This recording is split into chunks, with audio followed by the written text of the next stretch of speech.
Hello everyone.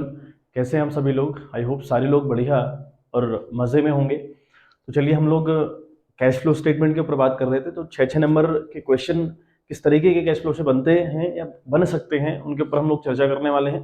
तो लगभग 7 से 8 क्वेश्चन हम लोग लगाएंगे और वो सारे क्वेश्चन बिल्कुल एग्जाम ओरिएंटेड होंगे। बहुत शानदार क्वेश्चन होंगे जो आज तक के एग्जाम्स में आए हैं, उन क्वेश्चन को उठाया जाएगा, है ना।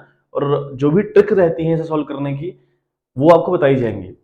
बट उससे पहले एक जो हमने एक वीडियो डाली है जिसमें इंट्रोडक्शन दिया गया है ना, जिसमें बात करी है कैश फ्लो स्टेटमेंट के ऊपर, एक हल्की हल्की हम लोगों ने बात कर रखी है, उसको सम अप करने की कोशिश करी है एक वीडियो के अंदर। तो वो वीडियो आप जरूर से वॉच कर लें, उसे एक बार सुन लें, देख लें, है ना। फिर जाकर क्वेश्चन बनना थोड़ा सा इजी हो जाएगा आपके लिए। तो चलिए आज के क्वेश्चन के ऊपर बात करते हैं हम लोग, ठीक है बात। चलिए तो देखिए क्वेश्चन आपको फ्लैश हो चुका है। क्वेश्चन कहता है कि फ्रॉम द फॉलोइंग इन्फॉर्मेशन और balance sheet of GPL limited as on 31 March 2022 and 31 March 2021 prepare cash flow statement, ठीक है बात। As per statement A3 revised, है ना। मतलब हमने कैश फ्लो बनाना है, अल्टीमेट लेवल पर हमने कैश फ्लो तैयार करना है। अब कैश फ्लो की अगर हम बात करें तो हमारे पास क्या क्या हेड में दिए हैं वो हेड हम देखें।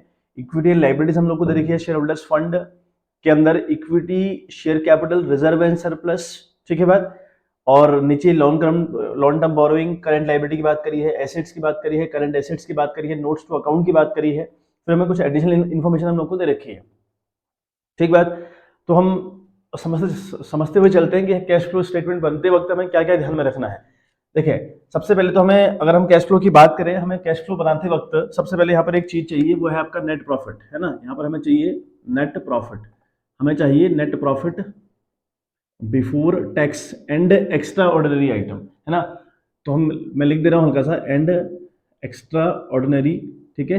एक्स्ट्रा ऑर्डिनरी आइटम समझ आए अभी पूरा। Net profit before tax and extra ordinary item हम लोग को चाहिए।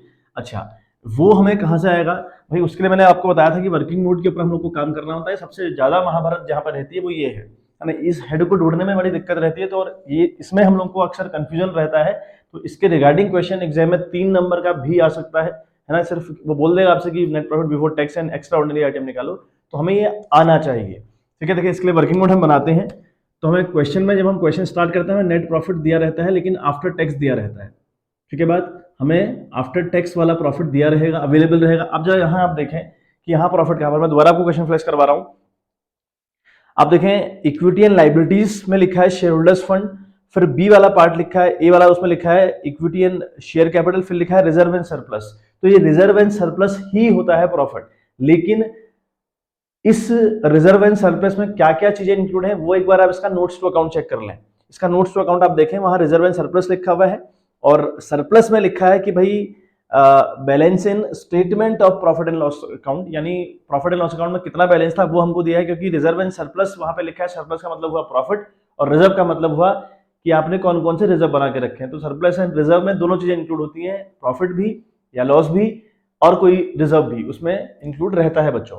तो हमने क्या देखना होता है, उसका नोट्स टू अकाउंट हमेशा चेक करें कि रिजर्व एंड सरप्लस के अंदर वाकई में है क्या क्या चीजें। तो यहाँ पर हम देखें नेट प्रॉफिट की बात जो है वो 310 और 350 करी, यानी 21 में प्रॉफिट था 3,10,000 और अभी प्रॉफिट हो गया बच्चों 3,50,000। यानी देखिए नेट प्रॉफिट आफ्टर टैक्स की अगर बात करें तो पहले 310 था, अब 350 दिखा रहा है ना। पहले था आपका 310, है ना, यानी 350 अभी है। अभी वाले से पुराना वाला लेस कर दो, ठीक है। अभी वाले से पुराना वाला लेस करो तो कितना भाई?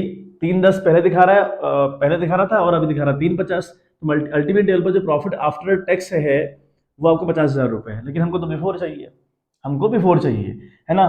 तो आफ्टर दे दिया आपको 50,000 रुपए। अब इसमें हमें पता है भाई क्या क्या ऐड होता है। देखिए हम क्या क्या ऐड होता है इसमें। ऐड होता है transfer to all reserve, provision for tax for the current year, है ना, propose dividend for the previous year, interim dividend paid during the year, ठीक है बात। ये चीजें इसमें ऐड होती हैं। लेस क्या होता है? लेस सिर्फ और सिर्फ एक चीज होती है, वो है आपका रिफंड ऑफ टैक्स। या हम कह लें कि क्या क्या ऐड, तो ऐड होने वाली चीजें क्या क्या है बच्चों, मैं आपको दोबारा बता रहा हूँ। Interim dividend paid during the year, transfer to all the reserve, जितने भी आपने ट्रांसफर करे रिजर्व के अंदर, provision for tax for the current year अगर हुआ, ठीक है बात, तो वो propose dividend for the previous year हुआ, वो आपका ऐड होगा। या ऐसा कोई एक्स्ट्रा ऑर्डिनरी आइटम हो, मैंने कल आपको एग्जांपल बताया था कल की वीडियो में, तो वो चीजें इसमें ऐड होंगी। लेस होता है इसमें से रिफंड ऑफ टैक्स, अगर रिफंड ऑफ टैक्स आया हो तो वो आपका लेस होगा। तो रिफंड ऑफ टैक्स लेस करने के बाद आपके पास पूरी पूरी इंफॉर्मेशन जो हमको चाहिए, जो हमें चाहिए, नेट प्रॉफिट बिफोर टैक्स वाला मामला निकल आता है। ठीक है बात। लेकिन फिलहाल हम अगर बात करें इस क्वेश्चन के अंदर, हमें यहाँ पर प्रपोज डिविडेंड कहीं देखने को नहीं मिला, यानी propose dividend for the previous year देखने को नहीं मिला, interim dividend paid during the year देखने को नहीं मिला। बात करें transfer to all the reserve, yes reserve के रिगार्डिंग बात कही है, तो वो है आपका जनरल रिजर्व। तो देख लेंगे अभी इसमें जनरल रिजर्व में क्या हरकत हो रही है ना, हम देख लेंगे जनरल रिजर्व की इसमें, लेकिन कहानी कही गई है, जनरल रिजर्व है इसमें। अच्छा, provision for tax for the current year भी है ना, ये हमें दे रखा है, तो हम लिखेंगे प्रोविजन, ठीक है, ये प्रोविजन फॉर टैक्स वाला हम कर लेंगे, प्रोविजन फॉर टैक्स, तो ये provision for tax for the current year भी यहाँ पर दिया हुआ है। बाकी और कोई चीज जो ऐड होने की कंडीशन में थी वो हमको नहीं दी है बच्चों। ठीक है बात। अच्छा, अब एक बार दोबारा आपको फ्लैश करवा रहा हूँ क्वेश्चन, दोबारा एक बार क्वेश्चन देखें आप। ठीक है बात, थोड़ा समझने का प्रयास करें।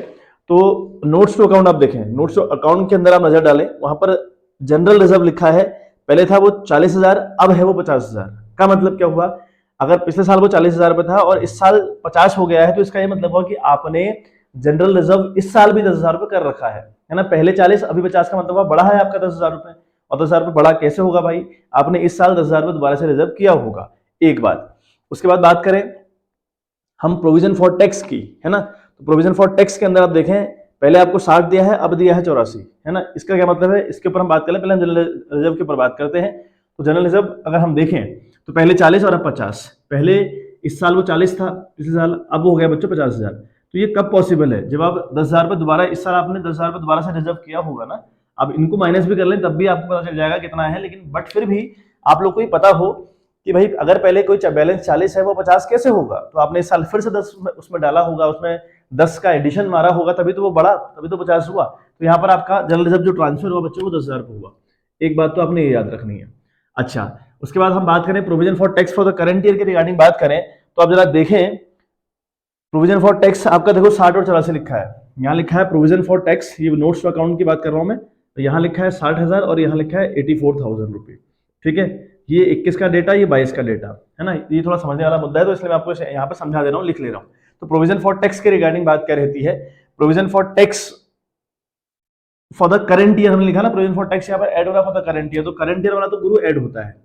ठीक है, यानी इस 84 को तो आप ऐड करने वाले हैं। ठीक है, एक बात। उसके बाद अब एक बात फिर समझ लें, जो प्रोविजन फॉर टैक्स है जो करंट ईयर का है वो तो यहाँ ऐड होता है वर्किंग नोट के अंदर, लेकिन जो प्रीवियस ईयर का है ये ऑपरेटिंग एक्टिविटी में आखिरी में, ऑपरेटिंग एक्टिविटी बात कर रहा हूं मैं, ऑपरेटिंग एक्टिविटी के आखिरी में ये आपका लेस किया जाता है। ठीक है भाई, तो अल्टीमेट हम देखें 50, 10 और 84, ये हमारा अल्टीमेट प्रॉफिट बना बच्चों, है ना। तो ये बन रहा बेटा सॉरी, ये आपका 3, 50 और 10, ये 40 आ रहा है, 10 है ना, ये आपका 40,000 रुपए है, मैंने गलती से 50 लिख दिया, तो ये 40,000 है। पहले 350 का प्रॉफिट, अभी प्रॉफिट 350 का, तो उससे पहले 310 का, तो 40 का इस साल हुआ होगा। ठीक है, तो 40, 10 और 84 अगर हम देखें तो कितना 50 और ये आपका हो गया, है ना, 40, 10 और 84।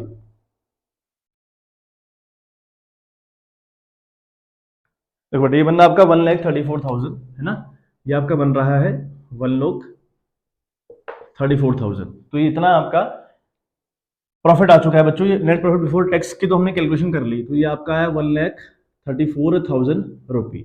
अच्छा, अब हम बात करते हैं इसमें अब क्या क्या ऐड होता है। ठीक है बात, बट आपको फॉर्मेट याद हुआ, फॉर्मेट के ऊपर आपकी कमांड होनी चाहिए। फॉर्मेट अगर आपको याद नहीं होगा और आपको पता नहीं होगा ना क्या क्या चीजें ऐड और लेस होने का, एक मोटा मोटा अभ्यास तो हो आपको, तो वो एक बार उस वीडियो को वॉच कर लीजिएगा, इससे पहले भी जो वीडियो हमारी आ रखी है ना, या उससे अगर आप वॉच नहीं कर रहे हैं, नहीं अगर आपको टाइम है, फिर आप एक बार पढ़ लें, उसका जो फॉर्मेट है वो पढ़ लें टेस्ट। ठीक है बात, चलिए इसमें आप ऐड होता है ना, इसमें आप ऐड होगा non cash oblique operating item, है ना, नॉन कैश ऑपरेट और operating item, non operating item इसमें लेस होंगे। अच्छा, नॉन कैश आइटम क्या होगी, नॉन कैश के ऊपर हम लोगों ने बात करी, तो कुछ कुछ चीजें बड़ी स्पेशल चीजें रहती है, जैसे डेप्रिसिएशन लगा देना है ना, या गुडविल को एमोटाइज कर देना है। एमोटाइज का मतलब हुआ पहले गुडविल आपकी बना ऐसा दिया है, गुडविल पहले थी 80,000 रुपए, अब है 60,000 रुपए। अगर कहीं कहीं ऐसा है, इस क्वेश्चन की बात नहीं कर रहा मैं, एग्जाम्पल दे रहा हूँ कि अगर पहले गुडविल 80,000 रुपए थी, अब वो 60,000 रुपए हुआ, तो इसका ये मतलब है बच्चे कि 20,000 रुपए गुडविल कम हो गई।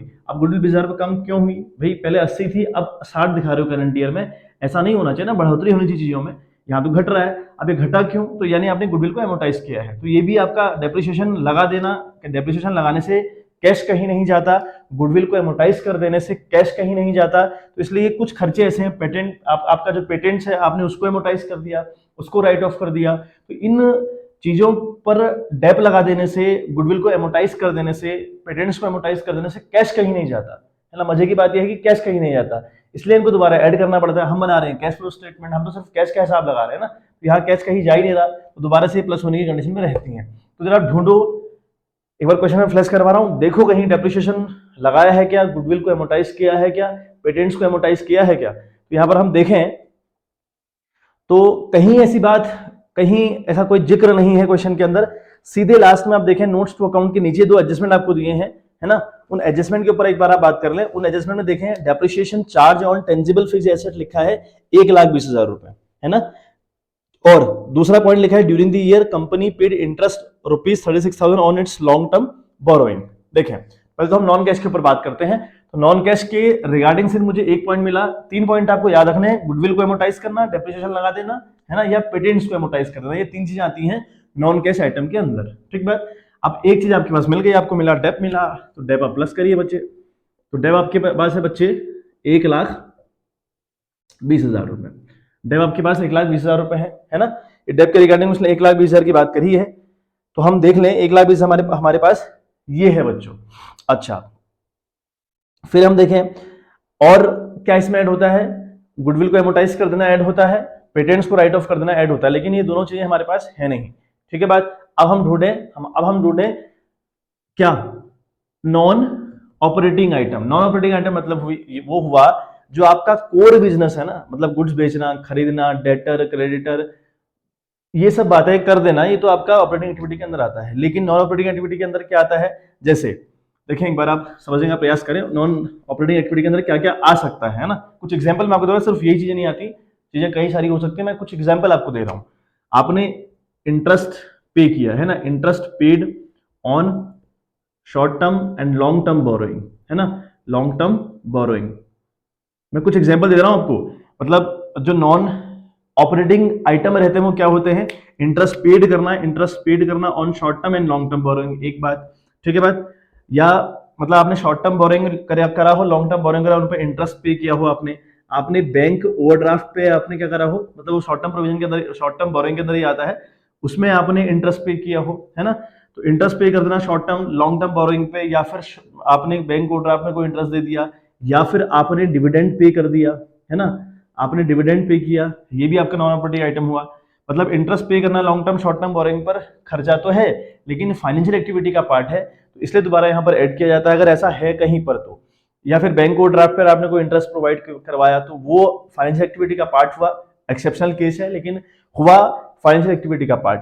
बात करें डिविडेंड पे करना, तो ये भी फाइनेंशियल एक्टिविटी का पार्ट हुआ, तो यहाँ दोबारा ऑपरेटिंग प्रॉफिट हमको चाहिए, तो उनसे पहले की बातें जो उसमें लेस करी गई हैं, या यूं कह लें कि प्रॉफिट एंड लॉस अकाउंट में दोबारा से माइनस की जाएंगी, क्योंकि ये पहले वहां पर माइनस करी गई थी, है ना, ये पहले वहां पर माइनस करी गई थी। प्रॉफिट एंड लॉस अकाउंट जब बनाया होगा तो हमको तो ऑपरेटिंग प्रॉफिट चाहिए, प्योर प्रॉफिट चाहिए, तो ये दोबारा से इनका एडिशन किया जाएगा, ठीक है। ये कुछ एग्जाम्पल मैंने आपको दिए।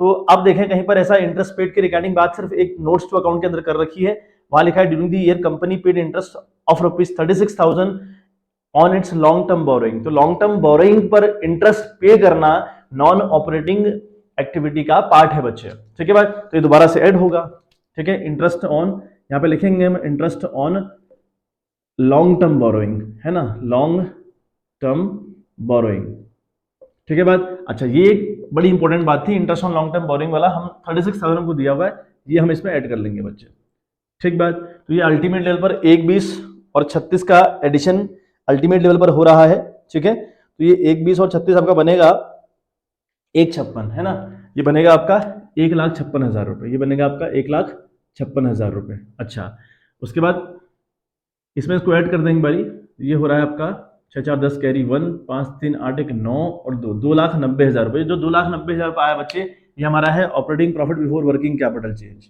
है ना, operating profit before working capital change, ठीक है बात। तो हम यहां तो बेटा पहुंच गए। यहाँ पर हम पहुंच गए operating profit before working capital change के पास, तो हम लोग पहुंच चुके हैं। हमारा वो 290 आ रहा है। ठीक है बात। अच्छा, ये 290 हमारा ये आ गया। अब एक बात, अब देखें, अब इसमें operating profit before working capital change आने के बाद हम लोग को करंट एसेट्स और करंट लायबिलिटी के ऊपर काम करना होता है ना। यहाँ लिखा है ना ऑपरेटिंग प्रॉफिट, प्रॉफिट के 3 हिस्से थे, मैंने कल बताया था, ग्रॉस प्रॉफिट है ना, ऑपरेटिंग प्रॉफिट, नेट प्रॉफिट। तो नेट प्रॉफिट आने से पहले यहाँ बात हुई ऑपरेटिंग प्रॉफिट की बात, वर्किंग कैपिटल चेंज नहीं हुआ। वर्किंग कैपिटल चेंज नहीं हुआ मतलब अभी करंट एसेट और करंट लायबिलिटी का हिसाब नहीं लगाया गया है ना, क्योंकि वर्किंग कैपिटल का मतलब क्या हुआ, करंट एसेट्स मतलब माइनस करंट लायबिलिटीज। अच्छा, अब यहाँ हम देखें, हमने यहाँ पर अब एसेट्स और वो भी करंट एसेट्स और करंट लायबिलिटी के रिगार्डिंग बच्चों बात करनी है। ठीक है बात। अच्छा, हमने कल एक बात फिर पढ़ी थी, हमने देखा था एक शॉर्टकट ट्रिक हमने सीखी थी कि अगर एसेट्स बढ़ रही हों तो उन्हें आपने कैश फ्लो स्टेटमेंट के अंदर लेस करना होता है। कौन सी एसेट्स? करंट एसेट्स की मैं बात कर रहा हूं। अगर करंट एसेट्स बढ़ रही हों तो कैश फ्लो स्टेटमेंट के अंदर आप उनको लेस करेंगे। यदि करंट एसेट्स घट रही हों, है ना, तो करंट एसेट्स में आप उसको प्लस करेंगे। ठीक बात। अच्छा, लाइबिलिटी के रिगार्डिंग हमने सीखा था कि अगर करंट लाइबिलिटीज इंक्रीज हो रही हों तो आप उनको यहां प्लस करिएगा कैश फ्लो स्टेटमेंट बनाते वक्त, और अगर जो करंट लाइबिलिटीज हैं वो डिक्रीज अगर हो रही हैं तो आप यहां उनको माइनस करिएगा। ठीक है बात। बिल्कुल उल्टा सिस्टम चला। करंट एसेट्स में, करंट एसेट्स अगर बढ़े तो घटा दीजिए, घटे तो बढ़ा दीजिए, और लाइबिलिटी में सीधा फंडा चला, घटे तो घटाइए, बढ़े तो बढ़ाइए। चलिए बात करते हैं एक बार फॉर्मेट के ऊपर, हम देखते हैं एक बार हमें क्या क्या चीजें अवेलेबल है करंट एसेट्स और करंट लाइबिलिटी के रिगार्डिंग। एक बार हम देख लें करंट एसेट्स में। देखो, करंट एसेट्स में हमको देखा दिया है current investment, inventories, trade receivable, cash and cash equivalent. ठीक है बात। मैं कुछ एक बार लिख दे रहा हूं। देखो, करंट इन्वेस्टमेंट एक बात लिखी हुई है ना। करंट इन्वेस्टमेंट मैंने कल बताया था, करंट इन्वेस्टमेंट हो गया, मार्केटेबल सिक्योरिटी हो गया, ये दो बातें हैं, है ना, इनको हम कहते हैं कैश एंड कैश इक्विवेलेंट। ये हमारे कैश एंड कैश इक्विवेलेंट है ना, यानी ये दोनों चीजें कैश की इक्वल होती हैं। दूसरा में एक कैश दिया है करंट एसेट के रिगार्डिंग, कैश भी आपको दिया है, प्रोवाइड करवाया है क्वेश्चन में, है ना। दोबारा देखें एक बारी, करंट इन्वेस्टमेंट, तो करंट इन्वेस्टमेंट हमारी करंट एसेट्स है ही नहीं, ये तो करंट एसेट नहीं है, ये तो करंट से भी करंट है, मतलब लिक्विड है, ये ऑलरेडी कैश के फॉर्म में है ना, तो इसको कैश फ्लो स्टेटमेंट के अंदर कैश माना जाता है, ना कि करंट एसेट्स। अच्छा, बात करें इन्वेंट्री और ट्रेड रिसीवेबल, ये दो चीजें हमारे पास है। अगला लिखा है कैश एंड कैश इक्विवेलेंट, वो एक अलग मुद्दा हुआ। हमारे पास सिर्फ दो करंट एसेट्स हैं, सॉरी, इन्वेंट्री और ट्रेड रिसीवेबल। ठीक है, हमारे पास सिर्फ दो हैं, इन्वेंट्रीज और ट्रेड रिसीवेबल। तो इन्वेंट्री के रिगार्डिंग हम देखिए, पहले 1 लाख थी, अब 2 लाख हो गई है, बढ़ गई है। करंट एसेट्स बढ़े तो घटाई जाती हैं, है ना।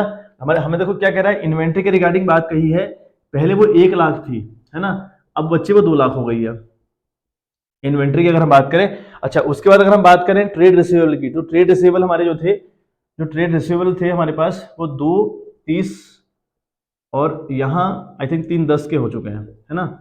मैं एक बार क्रॉस चेक कर रहा हूँ, तो 230 और 310, यस, है ना। अब देखें एक बार, अभी इन्वेंट्री हमारी पहले 1 थी, अब 2 हो गई है ना। ये इन्वेंट्री पहले 1 लाख थी, अब 2 हो गई। तो मैंने कहा था कि करंट एसेट्स के रिगार्डिंग ये है, अगर वो बढ़े हैं तो घटाइए। क्यों घटाना है वो मैं एक बार आपको फिर बता दूंगा एग्जाम्पल के थ्रू।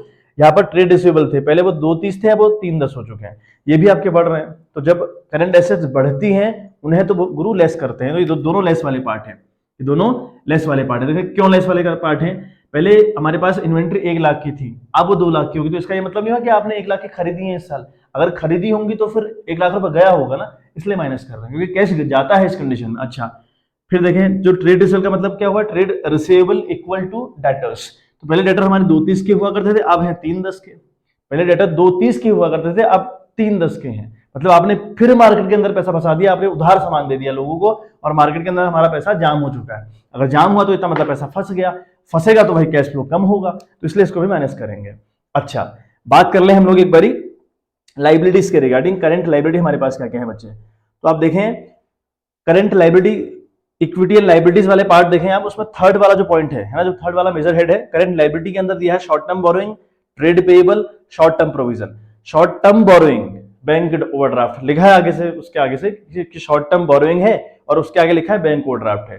तो बैंक ओवरड्राफ्ट इज प्योरली, है ना, is the activity of financial activity, है ना। तो फाइनेंशियल एक्टिविटी का अगर ये पार्ट है तो यहाँ तो ये नहीं आएगा, तो इसकी तो हम बात ही नहीं कर रहे बच्चे, इसकी तो हम बात ही नहीं करेंगे, तो हमारे लिए करंट लायबिलिटी नहीं है।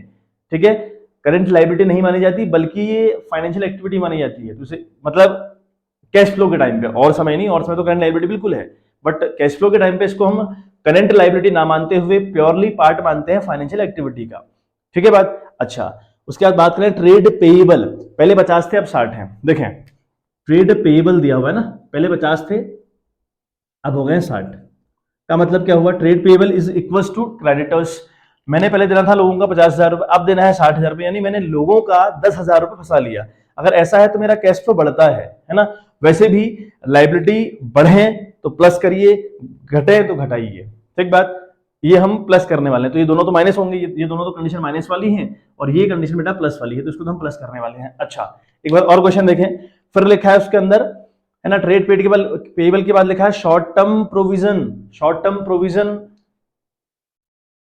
है ना, जो शॉर्ट टर्म प्रोविजन है, इससे कैश कहीं इधर उधर नहीं होता। क्यों? शॉर्ट टर्म प्रोविजन का मतलब हुआ provision for depreciation, provision for discount on debtors, provision for discount on creditors, है ना, प्रोविजन फॉर टैक्स। तो ये सब प्रोविजन फॉर, ये शॉर्ट टर्म प्रोविजन आपके कहलाते हैं। तो ये प्रोविजन करने से कैश कहीं नहीं हिलता, बल्कि ऐसा कुछ है, एसबीआई में मेरे 1 लाख रुपए पड़ा था, पीएनबी में 2 लाख रुपए पड़ा है, मैंने पीएनबी वाली पासबुक से 50,000 रुपए निकाला, एसबीआई में डाल दिया, तो कोई फर्क नहीं पड़ा ना, कैश तो उतना ही मेरे पास है, तो इनसे फर्क नहीं पड़ता, तो इन्हें तो छोड़ दीजिए। तो इसलिए यहाँ पर सिर्फ और सिर्फ जो लाइबिलिटी है करंट वाली, वो ट्रेड पेएबल है। अब देखें, दोनों बातें माइनस, ये आपका प्लस वाला काम है, तो हम लिखें इंक्रीज इन ट्रेड पेएबल। हमारा इंक्रीज हुआ है ट्रेड पेएबल में, तो लिखेंगे यहाँ पर, ठीक है बात। आई होप आपको क्लियर हो रहा होगा मामला, है ना, इंक्रीज इन ट्रेड पेएबल। ठीक है, इंक्रीज इन ट्रेड पेएबल आपका प्लस होगा, पहले 50 था, अब 60, यानी 10 का डिफरेंस, तो 10 आप प्लस करेंगे बच्चे। ठीक है, 10 आप अभी यहाँ पर 10 प्लस करने वाले हैं। ठीक है। अच्छा, ये जो फिगर मैं लिख रहा हूँ ना बाहर, आप अंदर अगर करें तो ज्यादा अच्छा बेहतर रहेगा, क्योंकि मेरे पास जगह कम रहती है, इतना समझाने के लिए फिर जगह चाहिए होती है, तो इसलिए मैं सारी फिगर यहाँ लिख दे रहा हूँ। अब कोशिश करिएगा कि यहाँ सारी फिगर ना लिखें हम, ठीक है बात, और लिख देंगे ऐसा कुछ, ऐसा कोई रामबाण नहीं है कि अगर आपने लिख दिया आपके मार्क्स काट दिए जाएंगे, ऐसा बिल्कुल नहीं हो रहा। ठीक है, बट कोशिश करिएगा कि फिगर ज्यादा से ज्यादा अंदर लिखे, एक फाइनल फिगर बाहर, और यहाँ तो सिर्फ 3 फिगर आए, है ना, मतलब कैश फ्लो ऑपरेटिंग से कितना आया, फाइनेंस से कितना आया, और इन्वेस्टमेंट से कितना आया। ठीक है बात, लेकिन ऐसा कुछ रामबाण नहीं है कि आपने यहाँ फिगर लिखना ही नहीं, ऐसा नहीं है बिल्कुल, है ना, जैसे आपका कंफर्ट जोन हो, जैसा आपका कंफर्ट जोन है वैसे आप करिए। तो इंक्रीज इन ट्रेड पेएबल 10,000 रुपए है, ये ऐड हो रहा था, है ना। अब देखें लेस वाली कंडीशन में क्या है भाई, तो हम देख रहे हैं लेस वाली कंडीशन में क्या है। लेस वाली कंडीशन में देखें आप क्या है, आपके पास इन्वेंट्री इंक्रीज हो रही है, ट्रेड रिसीवेबल भी इंक्रीज हो रहा है, दोनों एसेट्स का बढ़ना घटता है, तो हम लिखेंगे इंक्रीज, है ना, इंक्रीज इन, ठीक है, इन्वेंट्री। ठीक है बात, इन्वेंट्री में इंक्रीज हुआ तो इसलिए हम इसको लेस कर रहे हैं, एक बात, और इंक्रीज इन ट्रेड रिसीवेबल, ठीक है, टीआर हमारा, ये भी हमारा इंक्रीज हुआ। तो इंक्रीज कितने से हुआ बच्चे, ये हमारा हुआ है बच्चे, पहले 1 था और अब 2 हो गया, तो 1 लाख का तो झोल यहाँ पर हुआ, है ना। मैं इसको थोड़ा सा अंदर करने की कोशिश, चलो मेरे पास जगह नहीं बची है, 1 लाख इसको ब्रैकेट में लिख लें आप। और ट्रेड पेएबल का जो मामला था वो 2,30 और 3,10 का मतलब हुआ आपका 70 और 80,000 रुपए, है ना, 80,000 रुपये आपका ये भी माइनस होगा। तो अल्टीमेट लेवल पर जो आपका माइनस हो रहा है ना बच्चे, जो आपका माइनस हो रहा है, एक 80 तो आपका माइनस वाला फिगर है और 10 आपका प्लस वाला फिगर है, तो मतलब अल्टीमेट लेवल पर हमारा कितना आया बच्चे, 170। हमारा जो अल्टीमेट लेवल पर फिगर आया वो आया हमारा 1,70,000 रुपए। ठीक है बात, तो 1,70,000 रुपए हमारा वो भी किस में आ रहा है, माइनस में आ रहा है ना। तो यहां पर आप लिखें इसको, 1,70,000 रुपए आपका माइनस वाला फिगर है। अच्छा, उसके बाद आप देखें 290 आपका प्लस वाला फिगर, 170 आपका माइनस वाला फिगर। ठीक है, और देखें एक बारी आप, ठीक है बच्चे, तो ये अल्टीमेट लेवल पर आपका आ रहा है 1,20,000 रुपए, ये आपका आ रहा है बच्चे 1,20,000 रुपए। जो 1,20,000 रुपए हमारे पास यहाँ पर आया, उसको हम बोलते हैं, है ना, कैश, ठीक है, जनरेटेड बोलते हैं। क्या बोलते हैं बेटा, कैश जनरेटेड फ्रॉम ऑपरेटिंग, ठीक है, ऑपरेटिंग एक्टिविटी। तो cash generated from operating activity हम इसको बोलेंगे। अच्छा, एक आखिरी काम इसमें और हमें करना है, वो आपका लेस करेंगे हम लोग टैक्स पेड। ठीक है, टैक्स पेड। ठीक है बात। अच्छा, जब मैंने प्रोविजन फॉर टैक्स आपको बताया था ना, ये प्रोविजन फॉर टैक्स की कहानी जब बताई थी, तो प्रोविजन फॉर टैक्स में क्या था बच्चे, वहां पर क्वेश्चन में आप देखें, आपको पीडीएफ मिल जाएगी, है ना। 84,000 यहाँ दिया था, और नहीं सॉरी, यहाँ पर 60 दिया था, 60 यहाँ दिया था, यहाँ दिया था आपका 84,000 रुपये, है ना। तो जो 60, जो 84 है करंट ईयर का प्रोविजन फॉर टैक्स, वो तो वर्किंग नोट में ऐड होता है, लेकिन जो फॉर द प्रीवियस ईयर 60,000 रुपये ना बच्चे, तो यहाँ से यहाँ लेस किया जाता है ना। तो यहाँ टैक्स पेड के अंदर आप उसको 60,000 रुपये को लेस कर देंगे, तो अल्टीमेट लेवल पर आपका आंसर आया 1,20,000 रुपये। तो जो 1,20,000 रुपये आया है ना, ये आपका 1,20,000 रुपये आंसर, नहीं सॉरी 1,20,000 नहीं, 1,20,000 नहीं, 1,20,000 से 60 गया तो 60 बचा बच्चे, तो 60,000 रुपये जो आपका आंसर आया ना बच्चे, ये जो 60,000 रुपये आंसर आया है ये आपका कैश फ्लो है फ्रॉम दी ऑपरेटिंग एक्टिविटी, है ना। आपने इतना कैश जनरेट किया या फिर फ्लो किया, कहां से? ऑपरेटिंग एक्टिविटी से। तो आप लिख लें एक बार इसके आगे कि cash flow from operating activity, तो आपका ये निकल गया कैश, है ना, flow from operating activity. Operating activity से मतलब बेटे आपका इतना कैश जनरेट हुआ। अच्छा, मैं एक बात और लिखना भूल गया, यहाँ पर आप ए करके ना एक बात लिख दें, ठीक है, मैं लिख दे रहा हूँ। यहाँ पे ए करके आप लिखेंगे कैश फ्लो, है ना, फ्रॉम ऑपरेटिंग एक्टिविटी। ऊपर बेटा हेडिंग डालनी पड़ती है, फिर यहाँ पर्टिकुलर्स की बात आएगी। यहाँ पर ए वाली हेडिंग डालनी पड़ती है, cash flow from operating activity, फिर ये सारे पार्ट किए जाते हैं। तो यहाँ पर आपका आंसर अगर प्लस में आया ना तो आप लिखेंगे cash flow from operating activity. अगर आंसर माइनस में आता तो मैं लिखता cash used in operating activity. ठीक है बात? आई होप बात क्लियर हुई होगी। एक बार स्क्रीनशॉट आप ले लें, फिर मुझे रफ करना पड़ेगा, मुझे जगह, मेरे पास जगह का इशू रह जाता है ना। बस आप ये याद रखें कि cash flow from operating activity आपका 60,000 रुपये प्लस में आ रखा है, ये आप याद रखें। देखिए बच्चे, तो हमारी जो अगली एक्टिविटी रहेगी बेटा, हम लिखेंगे cash flow from investing activity. Investing से कितना क्या मामला हुआ, है ना, कैश यूज्ड हुआ कि आया हमारे पास, है ना। अच्छा, फिर हम एक बात देखें कि कैश फ्लो स्टेटमेंट बनाते वक्त जब हम cash flow from investing activity ढूंढ रहे होते हैं ना, तो हमें सिर्फ और सिर्फ फिक्स एसेट्स के ऊपर बात करनी होती है, या फिर हम ऐसा कह रहे हैं कि हमें सिर्फ इन्वेस्टमेंट के ऊपर बात करनी होती है कि हमने इन्वेस्टमेंट कहाँ कर रखा है। तो पूरा क्वेश्चन अगर आप पढ़े ना, पूरा क्वेश्चन अगर आप स्टडी करें तो क्वेश्चन में आपको एक जगह मिल जाएगा टेंजिबल एसेट्स। तो टेंजिबल एसेट्स आपको मिलेंगी 9 लाख और 12 लाख रुपए की। पहले वो 9 लाख रुपए की थी, अब वो 12 लाख रुपए की हो गई। अगर हम देखें मोटा मोटा नीचे कुछ ना दिया हो ना, कोई एडजस्टमेंट हमको ना दिया होता, हम टेंजिबल एसेट्स की रिगार्डिंग देते कि पहले 9 लाख की थी अब 12 लाख की हो गई। इसका ये मतलब है कि आपने 3 लाख की एसेट्स खरीदी होती, है ना। लेकिन नीचे डेप की कहानी दी थी कि भाई 1,20,000 पर डेप भी लगाया, लिखा है एक एडजस्टमेंट में, एडिशनल इन्फॉर्मेशन के अंदर लिखा है कि depreciation charge on tangible assets of ₹1,20,000। अब हम कंफ्यूज हो गए कि यहाँ 9 था, 1,20 का डेप लगाने के बाद भी वैल्यू आपकी 12 लाख कैसे आई भाई। तो अब हमें पता करना पड़ेगा कि हमने एसेट्स खरीदी है कि बेची है ना। खरीदी है कि बेची है, तो एसेट्स के रिगार्डिंग या इन्वेस्टमेंट एक्टिविटी के रिगार्डिंग हमें हमेशा उस पर्टिकुलर हेड का अकाउंट आपको खोलना पड़ेगा जिसकी इंफॉर्मेशन अंदर बैलेंस शीट में भी गिवन हो और उसी से रिलेटेड कोई बात एडजस्टमेंट के अंदर भी लिखी हो। ये बात आप याद रखिएगा। मैंने कहा हमेशा इन्वेस्टिंग एक्टिविटी के तहत या किसी भी एक्टिविटी के तहत जिसकी इंफॉर्मेशन बैलेंस शीट के अंदर भी हो और उसी बात की इंफॉर्मेशन या उसी बात से कोई रिलेटेड इंफॉर्मेशन बैलेंस शीट के बाहर भी हो, तो उस पर्टिकुलर चीज का अकाउंट आपको खोलना पड़ेगा। खोलिएगा आप अकाउंट, है ना। अगर आप अकाउंट खोलेंगे तो देखें किस तरीके से आपका अकाउंट यहाँ पे खुलने वाला है, वो देखें। पर्टिकुलर रुपीज करके यहाँ पे इंटेंजिबल, है ना, या टेंजिबल एसेट्स अकाउंट आप लिख दें, ठीक है। यहाँ पे लिखेंगे आप टेंजिबल एसेट्स अकाउंट, देखें to balance BD by balance AD, ठीक है। ये बहुत इंपॉर्टेंट बात हुई, ये डेबिट साइड से स्टार्ट होगा क्योंकि एसेट से डेबिट से स्टार्ट होगा। लाइबिलिटी होती तो यहाँ से स्टार्ट होती, बीडी में यहाँ लिखता, ठीक है बात। अच्छा, बीडी का मतलब क्या हुआ, जो ओपनिंग बैलेंस है ये आपका क्लोजिंग, ये ओपनिंग बैलेंस है, ये आपका क्लोजिंग बैलेंस है। जो पिछले साल का बैलेंस है वो ओपनिंग कहलाता है, इस साल का बैलेंस क्लोजिंग कहलाता है। तो दोनों किसी काम के नहीं है, इनको तो यहाँ लिख दीजिए। 12 लाख रुपए 9 लाख रुपए अपने यहाँ लिख दिया, ठीक है बात। ये दोनों द्वारपाल हैं, इसको इस द्वार पर खड़े करो, इसको इस द्वार पर खड़े करो, ठीक बात। 9 लाख और 12 लाख रुपए की बात हो गई। अच्छा, उसके बाद क्या हुआ, डेप कटा भाई आपका। डेप कहाँ काटते हैं, बाई साइड डेप्रिसिएशन अकाउंट तो आपने बनाया होगा, मशीनरी अकाउंट बनाया होगा ना 11th में, तो हम लिखेंगे बाई डेप्रिसिएशन अकाउंट, यहाँ हम लिखेंगे बाई डेप अकाउंट, है ना। डेप हमने कितना काटा बेटे, 1,20,000 रुपए। तो अल्टीमेट लेवल पर फिगर हुआ 12 लाख और ये 13,20,000 रुपए हुआ, है ना। 13,20,000 रुपए, 13,20,000 रुपए आपका यहाँ भी आएगा, है ना, ये हुआ।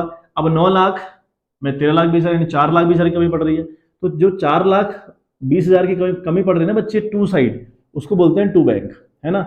अगर कमी पड़े बाई साइड तो बाई बैंक, अगर कमी पड़े टू साइड तो टू बैंक। तो अब टू बैंक का ये मतलब है कि हमने 4,20,000 की इस साल टेंजिबल एसेट दोबारा से खरीदी है, ठीक है बात। आई होप बात क्लियर हुई होगी। 9 लाख और 12 लाख वाले जो फिगर है किसी काम का नहीं, दोनों को द्वारपाल बनाइए।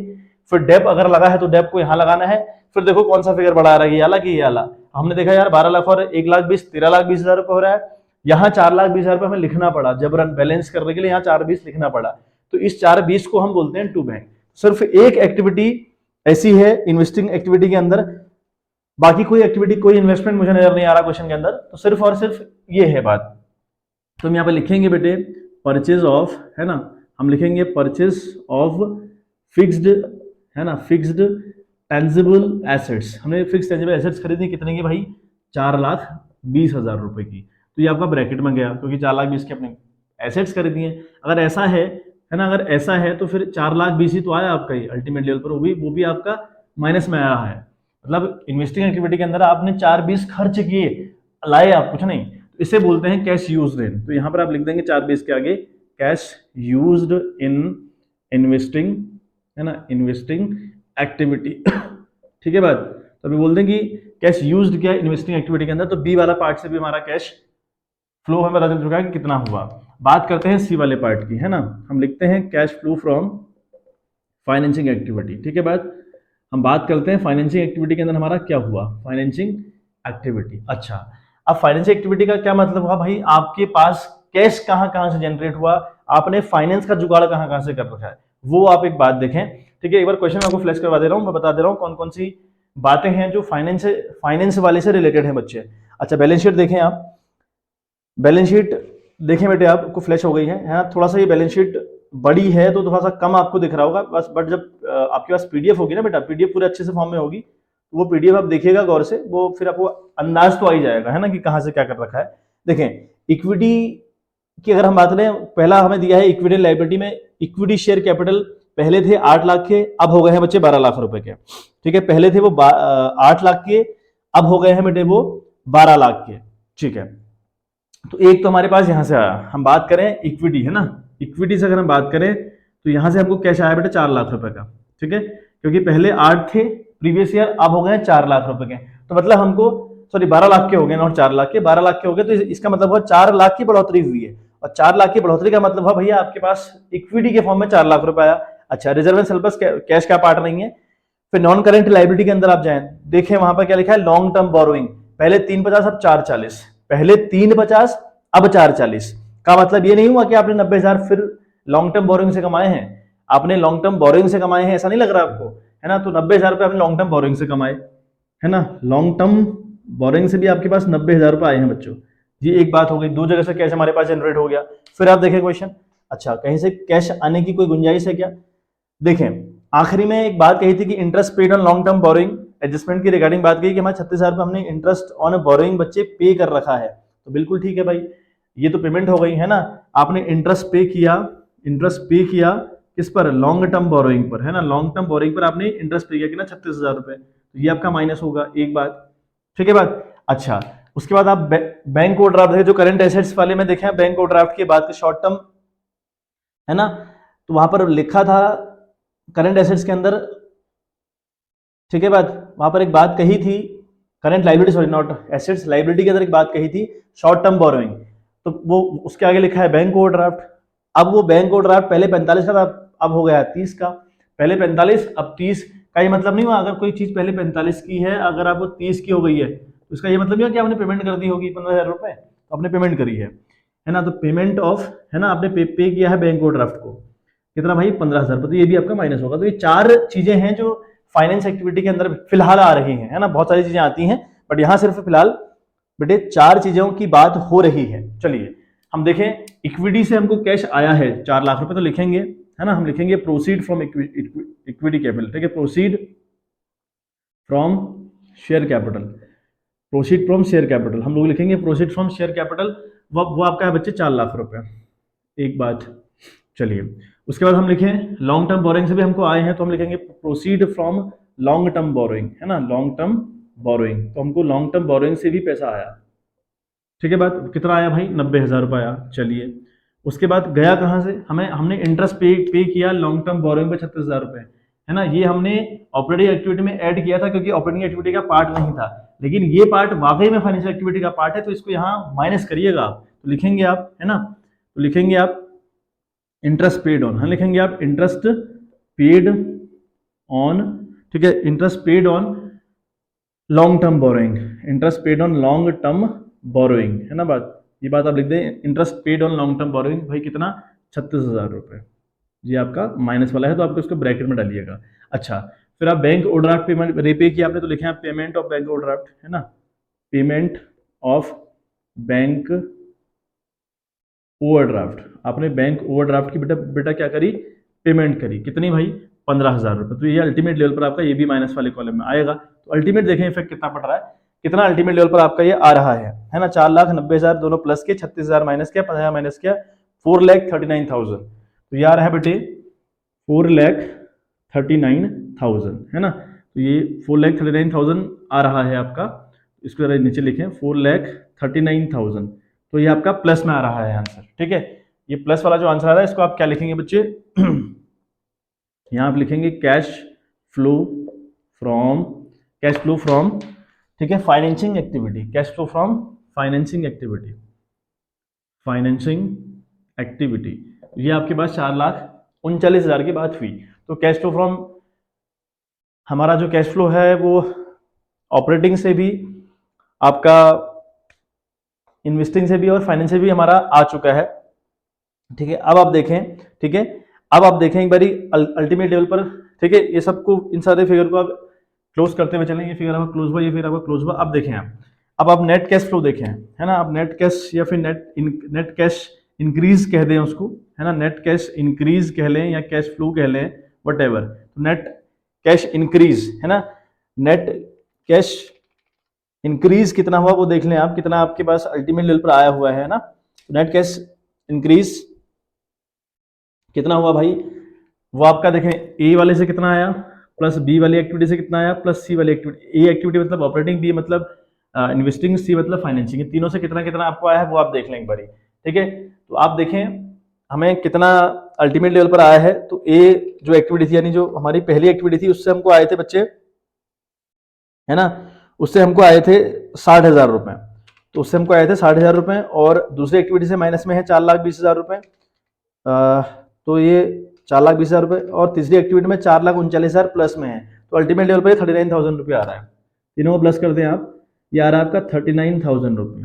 ये आपका आ रहा है बच्चे 39, नॉट सॉरी 79, सॉरी 79 आ रहा है, 39 नहीं आ रहा, 79,000 रुपये आ रहा है, ठीक है। मैंने क्या कहा, जो जो यूज्ड है ना, देखो 4,20 यहाँ यूज्ड है, पहली एक्टिविटी का पैसा प्लस में था, इस एक्टिविटी का पैसा प्लस में, दोनों को प्लस कर दीजिएगा, 4,20 को माइनस कर दीजिएगा, तो आपका आ रहा है, बच रहा है 79,000 बच रहा है बच्चे, ठीक है। तो ये आपको बच रहा है 79,000 रुपये। अच्छा, ये जो आपका 79,000 रुपये आता है ना, इसमें आप क्या ऐड करते हैं, इसमें बच्चे आप ऐड करते हैं, कल मैंने आपको फॉर्मेट के अंदर बताया था क्या ऐड करते हैं, इसमें ऐड करते हैं opening cash and cash equivalent, आप इसमें ये ऐड कर रहे होते हैं, opening cash and cash equivalent. अब opening cash and cash equivalent में आप देखें यहाँ पे दो चीजें हमको अवेलेबल है, एक तो कैश एंड कैश इक्विवेलेंट है इस क्वेश्चन के अंदर, और एक हमें करंट इन्वेस्टमेंट गिवन है। करंट इन्वेस्टमेंट की जो ओपनिंग वैल्यू मतलब पिछले साल की वैल्यू भी ऐड होगी, और कैश एंड कैश इक्विवेलेंट की पिछले साल की वैल्यू भी ऐड होगी इसमें, ठीक बात। ये दोनों आपने ऐड करने, ये बात याद रखें आप, ठीक है। तो इसमें मैं दिखा दे रहा हूँ क्या क्या ऐड हो रहा है। एक तो कैश एंड कैश इक्विवेलेंट हमें दिया हुआ है ना, वो हमारा ऐड होगा, और दूसरा हमारा जो करंट इन्वेस्टमेंट है वो दोनों आपके ऐड होंगे बच्चे, ठीक है बात। ये हमें जो दिए हुए हैं इनकी बात आप याद रखें।